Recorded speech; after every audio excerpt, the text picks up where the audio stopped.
Hello students, welcome back to the channel. आज हम कर रहे हैं क्लास 8 का chapter 6 ratio and proportion chapter end exercises section B का first part short and long answer type questions का। Question number 6 है, chalk contains 10% calcium, 3% carbon and 12% oxygen. एक चोक है बेटा, चोक के अंदर 10% कैल्शियम है और 3% उसमें कार्बन है एंड 12% उसमें ऑक्सीजन है। Find the amount in grams of each of these in 2 kg of chalk. तो हमें इन सब का अमाउंट बताना है और वो किस में बताना है, ग्राम्स में बताना है, 2 kg ऑफ चोक में। तो यहाँ पर हम लिखेंगे total quantity of chalk,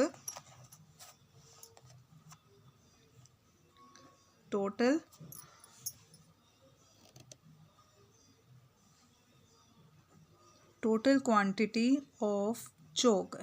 chalk की बेटा टोटल क्वांटिटी हमें दी गई है 2 kg।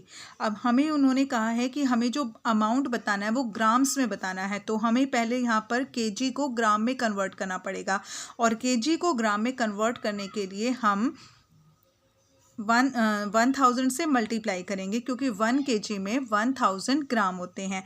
तो इसलिए हमारे पास हो जाएंगे 2 को अगर आप 1000 से मल्टीप्लाई करोगे तो क्या आ जाएगा 2000 ग्राम। तो टोटल क्वांटिटी ऑफ चोक कितनी हो गई 2000 ग्राम इन ग्राम्स में। ठीक है, अब हमें निकालना है इसमें कि इसके अंदर कैल्शियम का कितना अमाउंट है, 10%। तो हम यहाँ पे लिखेंगे अमाउंट ऑफ कैल्शियम। कैल्शियम का बताया गया बेटा 10%, और 10% किसका निकालना है, हमें 2000 का निकालना है। तो 2000 का 10% निकालेंगे हम। 20 को 10 से मल्टीप्लाई किया 200 ग्राम, तो उसके अंदर चोक में कैल्शियम है 200 ग्राम। नेक्स्ट हम निकाल रहे हैं अमाउंट ऑफ कार्बन। कार्बन है बेटा 3%, तो 2000 का हमें 3% निकालना है 60 ग्राम। तो कार्बन कितना है 60 ग्राम। नेक्स्ट है अमाउंट ऑफ ऑक्सीजन। 2000 के अंदर 12% ऑक्सीजन है, 12% निकालना हमें। तो 12 2 जा 24 और 10 आगे लगा देंगे 240 ग्राम। ठीक है बेटा, तो ये है कैल्शियम का। कैल्शियम कितना है 200 ग्राम और कार्बन है उसके अंदर 60 ग्राम और ऑक्सीजन है उसके अंदर 240 ग्राम। ठीक है, टोटल क्वांटिटी थी चोक की 2 kg, जिसको हमने ग्राम में कन्वर्ट कर लिया 1000 से मल्टीप्लाई करके। उसके बाद हमने अमाउंट ऑफ कैल्शियम निकाला है 10% है, तो 2000 ग्राम का 10% निकाला 200 ग्राम।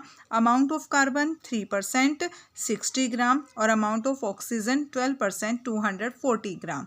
ठीक है, नेक्स्ट क्वेश्चन है हमारे पास इसका क्वेश्चन नंबर 7। क्वेश्चन नंबर 7 है, in what time will ₹10,000 amount to ₹14,641 at 20% पर annum when compounded half yearly. तो ये पूछा गया, इसमें हमसे टाइम पूछा है कि कितने टाइम में 10,000 रुपीज़ 14,641 बन जाएंगे, अमाउंट बन जाएगा।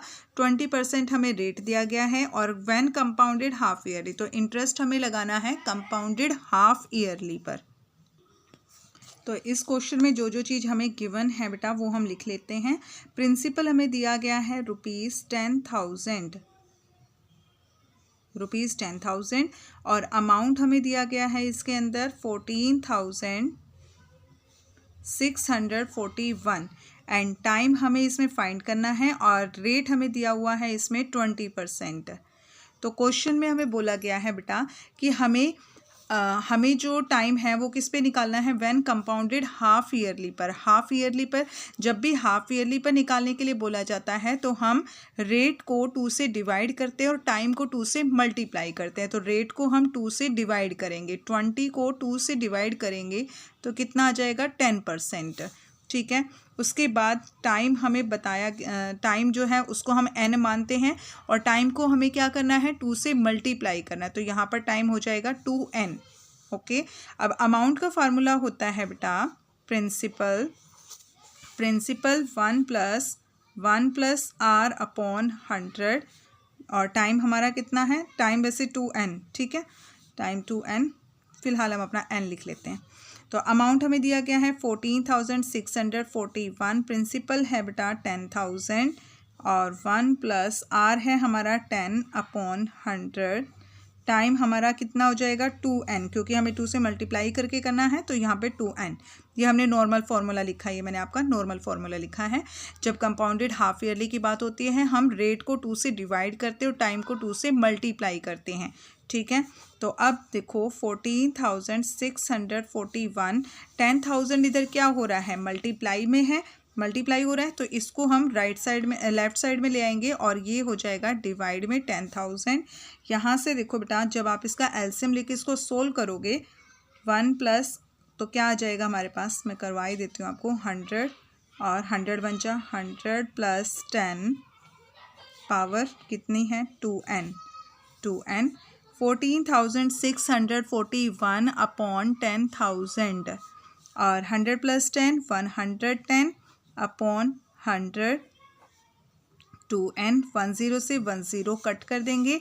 अब आपको ये देखना है बेटा हमें यहाँ पर भी जब पावर इस टाइप से दिया हुआ हो तो 641 को भी हम क्या करेंगे, पावर के रूप में लिखेंगे। अब 14,641 किसका स्क्वायर हो सकता है, किस नंबर का स्क्वायर हो सकता है, वो कैसे फाइंड करेंगे, इसका स्क्वायर रूट निकाल कर 14,641 का आपको स्क्वायर रूट निकालना है। पीछे से पेयर बनाएंगे 2 डिजिट के, 1 1 जा 1, 46 उतारा, 1 2 जा 2 और इसको 2 से हो जाएगा ये 22 2 जा 44, 6 में 4 गया, 1 ऊपर से उतारेंगे 41, सॉरी 2 आएगा यहाँ पे, और 12 2 जा होता है बेटा 24, 1 जा पे चला जाएगा 241, ठीक है 241। तो इसको हम लिख सकते हैं ये 241 का स्क्वायर है, 241 का स्क्वायर है, एंड 10,000 तो हमें पता ही है 100 का स्क्वायर होता है, ठीक है, 11 अपॉन 10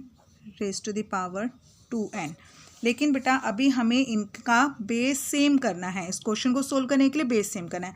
अब 241, सॉरी ये मैंने गलत लिख दिया, यहाँ पे 121 लिखना था, 121 लिखना था, 121 का स्क्वायर एंड 100 का स्क्वायर, ये आएगा बेटा, ये गलती हो गई थी, ठीक है। अच्छा 121 हमें पता है 121 किसका स्क्वायर होता है, 11 का स्क्वायर होता है, 11 का स्क्वायर, और इसकी रेज़ टू द पावर क्या है 2 है, इसकी पावर की पावर 2 हो जाएगी, और 100 होता है 10 का स्क्वायर, उसको भी हम लिखेंगे। तो जब पावर की पावर होती है तो जो पावर्स होती हैं वो आपस में मल्टीप्लाई होती है, तो 11 की पावर कितनी हो जाएगी 4 और 10 की पावर भी हो जाएगी 4, तो हम इसको लिख सकते हैं 11 upon 10 raise to the power 4, 11 upon 10 raise to the power 2n। अब हमारे बेस सेम हैं, जब बेस सेम होते हैं तो हम इनकी पावर्स को इक्वल कर सकते हैं, तो हमारे पास आ जाएगा 4 इज़ इक्वल टू 2n, और n की वैल्यू निकालनी हमें 4 अपॉन 2 हो जाएगा, 2 1 जा 2 एंड 2 2 जा 4, तो यहाँ पर n की वैल्यू आ गई है हमारे पास 2 ईयर्स। n क्या था हमारे पास, टाइम था, n हमारे पास टाइम था, ठीक है। तो इस तरीके से हमने अपना क्वेश्चन यहाँ पर सोल्व किया है। नेक्स्ट क्वेश्चन के लिए मिलेंगे हम अपनी नेक्स्ट वीडियो में, तब तक के लिए bye and please subscribe the channel.